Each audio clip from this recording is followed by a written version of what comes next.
What's up, guys? Want to do an update on the crypto market, the overall economy, and some of the things that I see happening in the next 6 months to a year, 2 years, 3 years down the line. Now, with crypto, let's do a quick update. And I am still under the premise that we're going to have a few more capitulation moves. Did not know kind of what this sort of summer relief rally was going to kind of bring. We did see it in the stock market as well and in crypto.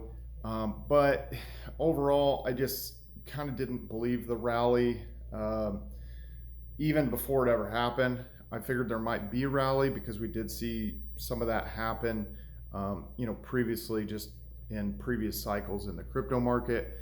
Some of the things that I've been watching out for, obviously the merger with Ethereum, with the Ethereum beacon chain to take it to proof of stake, and everybody has been much anticipating that, and that's been kind of the story. So if you did do a swing trade there and kind of rode this relief rally, there could have been a good swing there and stuff like that. But I didn't go heavy on that because I didn't know how far it was going to go. A couple of things that I've noticed is the Hive Backed Dollar still is paying 20% if you put it in savings. If you are familiar with the Hive blockchain, you've been following me for a while.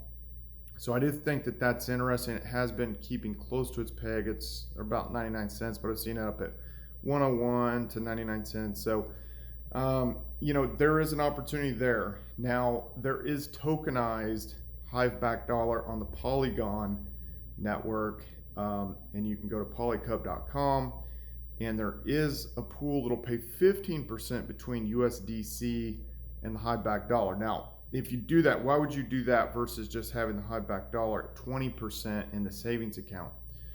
Well, I would say that you're mitigating your risk partially because the Hive Backed Dollar, I would say, is a little bit more risky than USDC.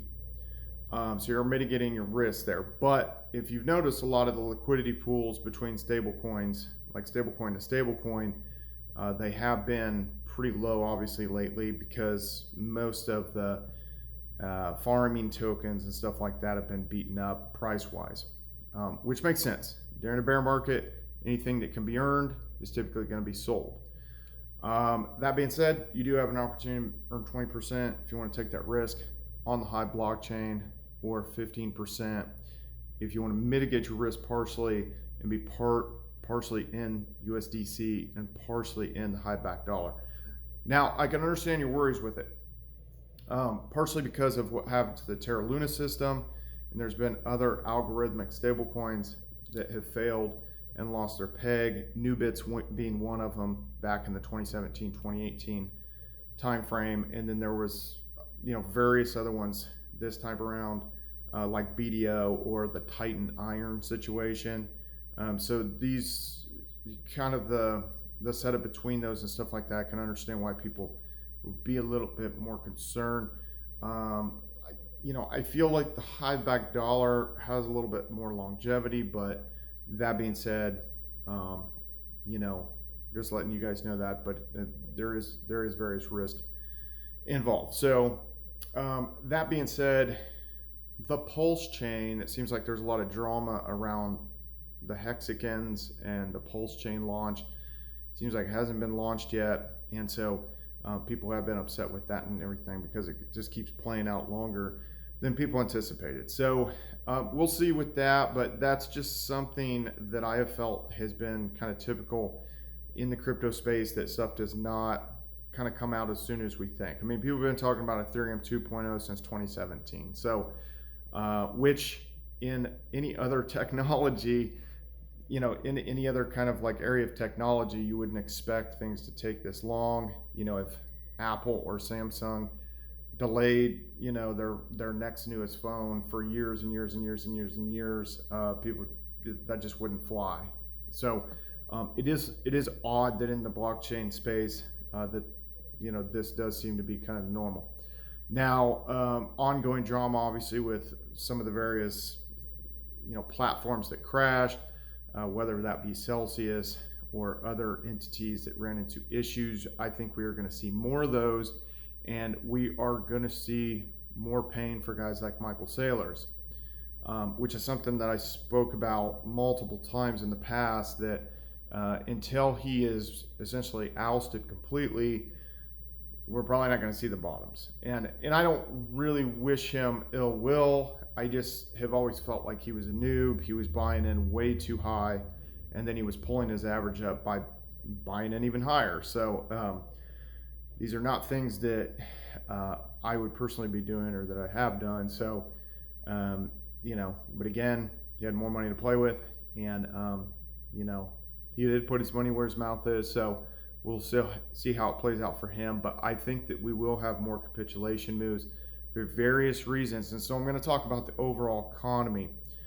Now, in regards to crypto, I think that we're going to see these last capitulation moves more towards the end of the year, maybe the beginning of next year. So November, December timeframes, and potentially January, February of next year, that we will have some of these further collapses and everything. And if you see Bitcoin at 15,000 or below, I would say do what you can to buy what you can. And then same goes for Ethereum. I mean, really, I don't know if we're going to have the drops with it because there's just so much kind of fandom around Ethereum 2.0 or anticipation and stuff. And that being said, it does seem like they're going to restrict the supply that much more, and that it will be like 0.43% annualized inflation, which is pretty low. That'll be lower than Bitcoin, lower than Doge, lower than Litecoin, lower than these other chains, except for the ones that don't have any inflation, like Nano. So that'll be interesting. And that is kind of like a little bit of an X factor there to maybe gravitate even more towards Ethereum than you would Bitcoin, if that's your play. So that being said, the overall economy is very, very concerning to me.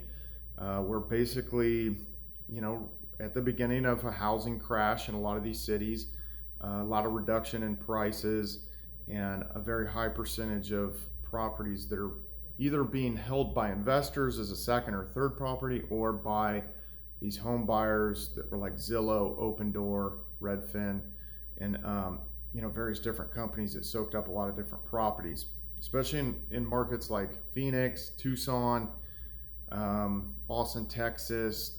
Those cities worry me. The California cities worry me. Sacramento, LA, various ones like that. And then, Boise, Idaho as well. I think that some of the areas of the country will be somewhat insulated from what I've seen. It seems like in the Midwest, prices went up, but I don't think they went up as fast and as aggressively as they did kind of in the Southwest. And I think that what we're going to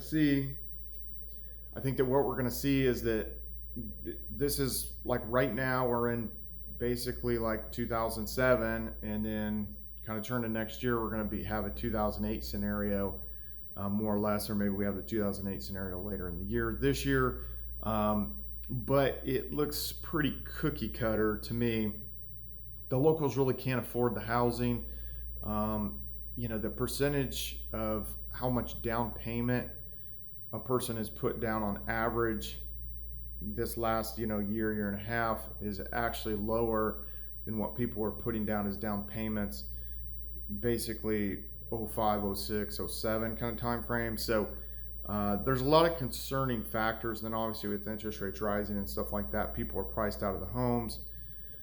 Still have the inventory issues in the car market, but a lot of these car companies are showing major issues. Toyota is having financial issues. Ford just announced that they're basically laying off 3,000 employees, and various other car companies are feeling the pain as well.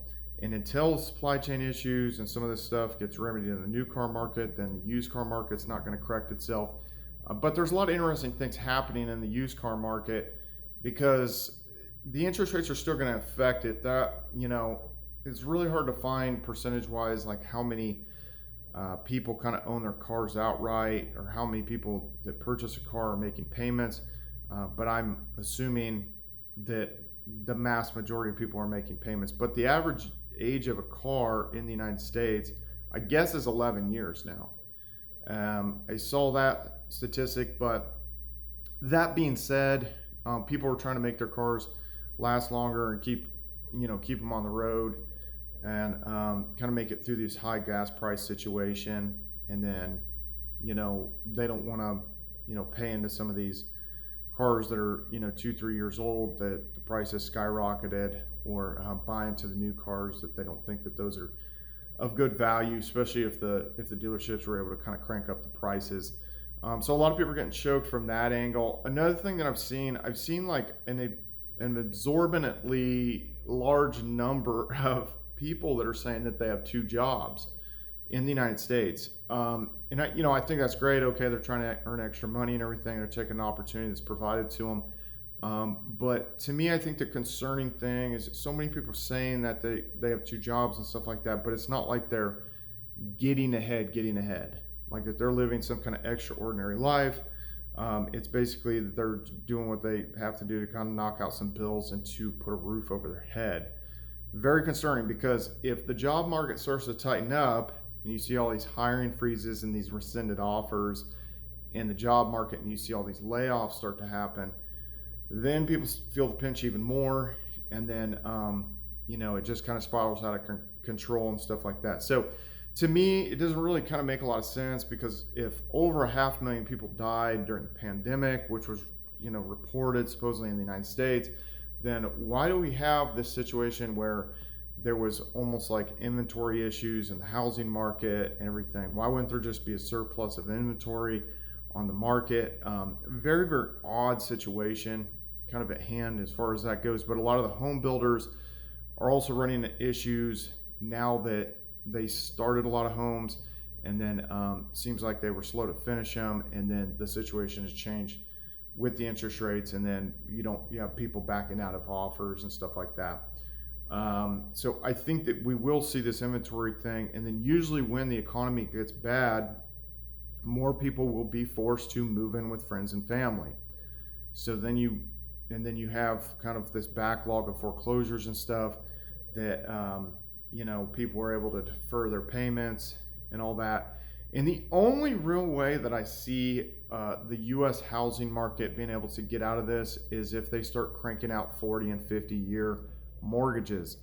Now, I'm not saying that they should do that, but I think that is something that they can sit there and kick the can further down the road and say, well, okay, we'll put you on this amortization schedule that's 40 or 50 years. You're already seeing that, I guess, in the UK. They have 50-year mortgages that some banks are offering. So I do kind of see that coming down the pipeline as a way to sort of get your monthly payment lower and kick the can down the road. And we see that in the car market too, because I just remember like people making payments on cars that were 5-year note, and then you start seeing 6-year notes, 7-year notes. I've even seen boat loans that are 10-year notes, which is interesting. So that being said, I just think that, for one, the economy's in trouble. You've got issues in the housing market. You've got issues in the stock market. And I just think a lot of these, companies that are related to the housing market are going to end up in major issues and potentially just completely go bankrupt, and it's going to go to a zero bid. I'm looking at opportunities to do way out of the money put options on some of these companies and everything. I haven't totally identified them all. Obviously, Bed Bath & Beyond is in trouble. You see others in trouble, such as Zillow and Open Door. So we'll see kind of, I need to kind of play out those scenarios and see what kind of time horizon I think that they're going to run into issues and everything, and where to put those put options. But that is one thing that I'm looking at to kind of capitalize on kind of the downfall. Or you could, essentially bet against the S&P 500 going down overall. Is another thing I'm looking for. But I think that all these economic issues is going to bleed over into crypto, because it is one of the most liquid assets, and when people need money, it is easier to potentially sell your crypto than it is to sell your house or to sell your car, or other just various things around the house. So that being said, I am not very bullish on kind of what I see necessarily in the next 6 months. And it kind of goes back to what I've said before. It seems like the Ethereum merger is kind of the big story now. And then, you know, if we have these capitulation moves and you are able to scoop up a lot of Litecoin, you are going to have the Litecoin halvening next year, next summer, in 2023. So there's a few things around the corner, and I am going to keep my eye on the Pulsechain and the developments there. But I do worry that, you know, if people, you know, get a lot of Pulsechain as an airdrop for holding Ethereum, there could be a lot of there's going to be a lot of price discovery there. So it could be volatile. It's hard to say how that's going to play out. But that being said, I don't think that we've seen the low on Bitcoin, and we have not seen the lows in the stock market, and we have not felt the full brunt of the pain that is to come from this recession.